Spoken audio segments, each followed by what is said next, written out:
Assalamualaikum Bu Ana. Waalaikumsalam Bu Ali. Gimana kabarnya hari ini?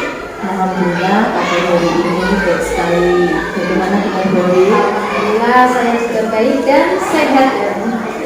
Seperti yang sudah kita agendakan kemarin ya Bu, pada hari ini saya akan melakukan alur supervisi akademik yang berbeda, yaitu pasca observasi. Kemarin kita kan sudah melaksanakan pra-observasi, terus observasi, dan sekarang alur yang berbeda pasca observasi. Kemarin saya telah membersamai Bu Ana di kelas untuk pembelajaran. Gimana? Bagaimana Bu Ana perasaannya ketika saya bersamai di kelas ini? Perasaan saya sangat senang sekali Bu. Karena itu adalah pengalaman pertama saya saat berhenti bersama Bu Ali. Apalagi langsung saat saya melakukan pembelajaran, dan saya berterima kasih dengan kegiatan tersebut menambah pengalaman saya tentang pembelajaran. Alhamdulillah.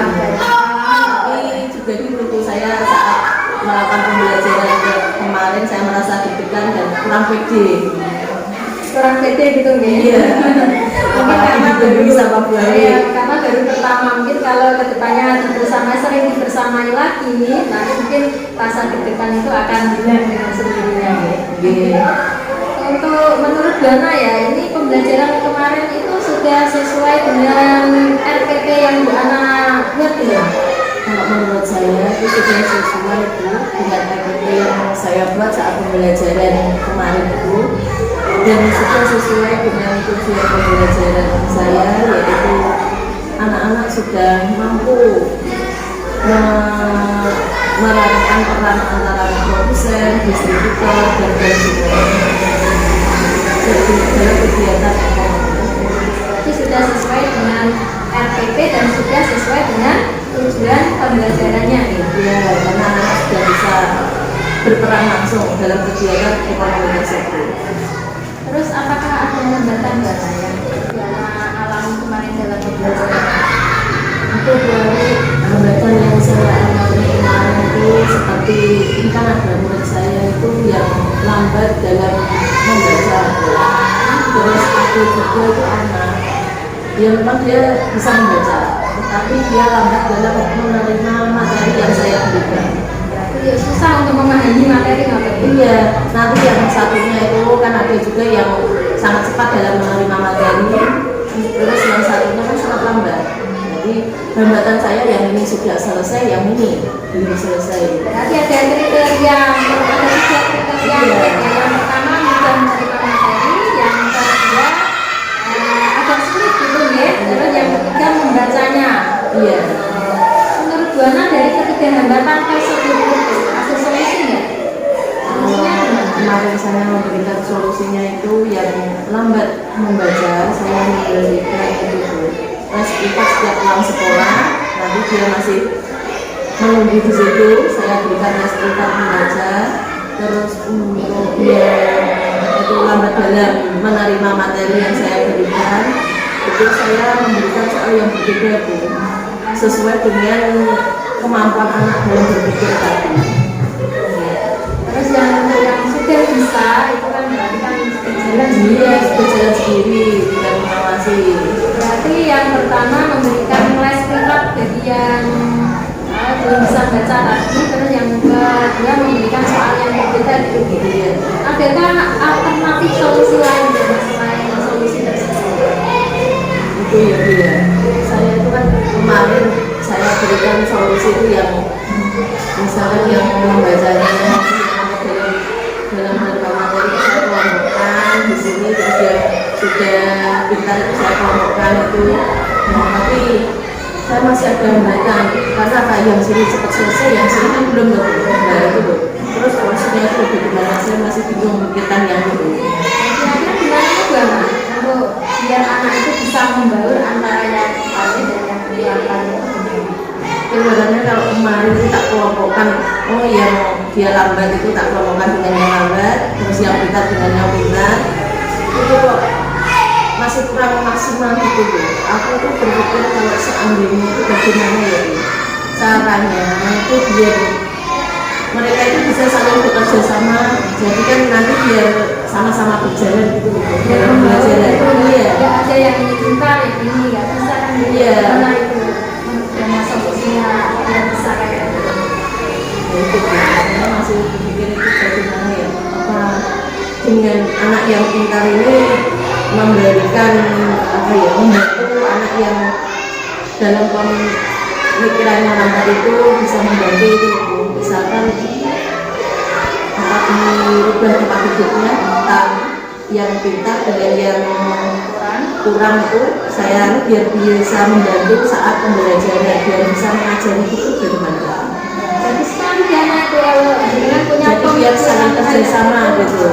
pemikiran yang sangat bagus gitu. Jadi antara yang pandai dan yang kurang pandai kan bisa bekerja sama, Iya, berarti dengan seperti itu nanti kan dia tidak canggung kalau mau bertanya-tanya. Mungkin kalau sama gurunya biasanya kan ya ada nyatanya juga gitu loh. Apa mau tak ubah gitu, mungkin untuk kedepannya mau tak ubah, jadi yang pintar saya tempatkan dengan yang mungkin kurang itu, iya nanti biar juga saya apa itu saya bandingkan sama teman-temannya yang lebih pintar, nanti biar bisa saling membantu, bisa mengajari gitu loh Bu, maksud saya. Istilahnya apa itu Bang?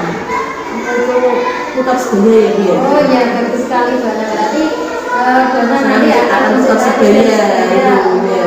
solusi alternatif yang ketiga itu. Iya. Ya Bana, bagus sekali.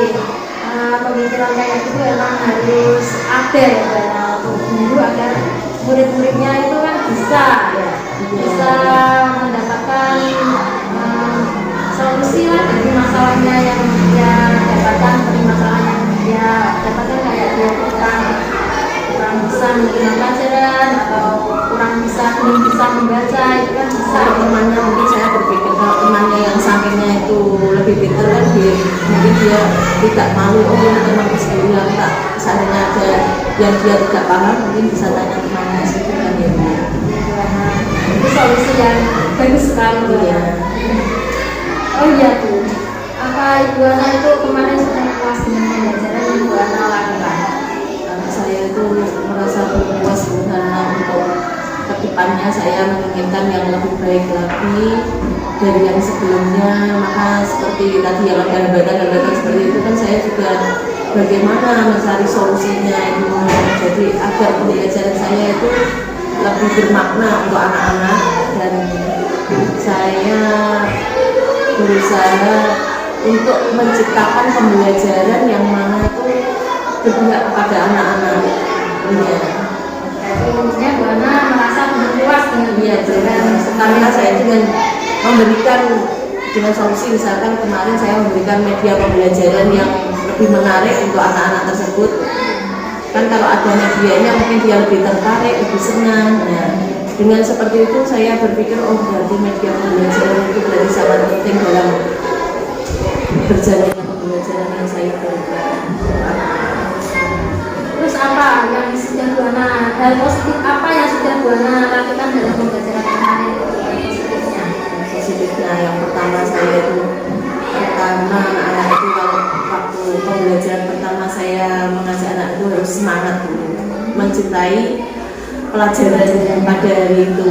Nah, jadi cintailah pelajarannya dulu. Yang kedua kemarin saya itu berusaha memberikan media pembelajaran yang lebih menarik lagi. Saya juga berusaha lebih baik lagi dalam menciptakan media-media pembelajaran tersebut. Karena anak-anak itu ternyata antusias kalau tak beri media pembelajaran, oh ternyata dia lebih senang. Dengan seperti itu kan dia tidak tahu pemikirannya, mungkin dia merasa bermain, tapi ternyata dengan seperti itu dia juga belajar. Tersebut ya, telah Bu Ana lakukan dalam pembelajaran kemarin. Terus Bu Ana, apa yang ingin Bu Ana rubah untuk pertemuan berikutnya atau pembelajaran berikutnya? Yang saya ingin rubah itu saya ingin menciptakan media pembelajaran yang lebih menarik lagi, lebih ekstra lagi. Jadi anak-anak itu merasa senang saat belajar. Pokoknya menciptakan suasana pembelajaran yang menyenangkan bagi anak. Iya, yang pokoknya yang apa itu berpihak pada anakku pembelajaran kita. Terus seperti tadi kan muncul tutor sebaya tadi, ya saya akan berusaha menggunakan tutor sebaya untuk kedepannya. Bagus sekali Bu. Terus bagaimana Bu Ana, untuk kesimpulan dari pembicaraan yang kita lakukan dari awal hingga akhir ini gimana? Kesimpulannya hari ini yaitu tentang hambatan yang saya alami, yaitu saya menciptakan itu solusi dari hambatan tadi kan. Yang pertama memberikan les privat dan satu kepada anak yang belum lancar membacanya. Terus yang keduanya tadi untuk anak yang menerima materi pembelajaran yang lambat tadi, saya memberikan materi yang berbeda sesuai dengan kemampuan berpikirnya tadi, dan menggunakan media-media yang menarik untuk menunjang pembelajaran tadi. Tapi saya juga harus menciptakan solusi lain. Jika nanti solusi yang tadi gagal, masih ada solusi yang lain seperti tutor sebaya tadi. Bagus sekali Bu Ana, hebat sekali penyerahannya. Baiklah Bu Ana, saya rasa sudah cukup Bu Ana, dan juga sudah menemukan solusi dari hambatan-hambatan yang Bu Ana dapatkan dalam pembelajaran. Jadi pertemuan kita untuk kali ini sudah cukup, sampai di sini dulu ya. Sukses terus buat Bu Ana dan semangat buat mengajar. Terima kasih Bu Awi, semoga kedepannya Bu Awi masih mau membersamai saya. Nanti kalau saya ingin bersamai Bu Awi, saya bisa menghubungi Bu Awi. Kita belajar bersama-sama. Siap Bu Ana, insya Allah kapan saja saya siap kalau ada kesibukan. Saya bersama Bu Ana membantu Bu Ana dalam menyiapkan belajar ya. Terima kasih sekali. Baiklah Bu Ana, kita cukup sampai di sini ya. Iya, Bu Awi. Assalamualaikum warahmatullahi wabarakatuh. Assalamualaikum warahmatullahi wabarakatuh.